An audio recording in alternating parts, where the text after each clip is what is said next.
we have a right to be treated kindly, what is our responsibility?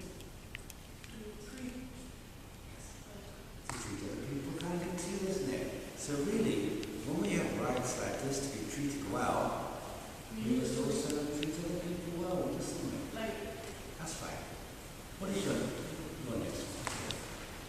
That's right, it's important to be friendly, isn't it? To be treated in a friendly way. So if we want to be treated in a friendly way, what do we have to do?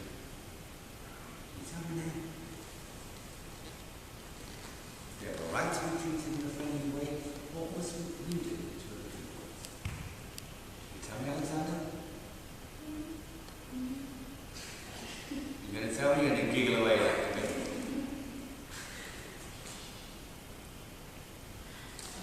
No, I said, if we have a right to be treated in a friendly way, what must we do to other people?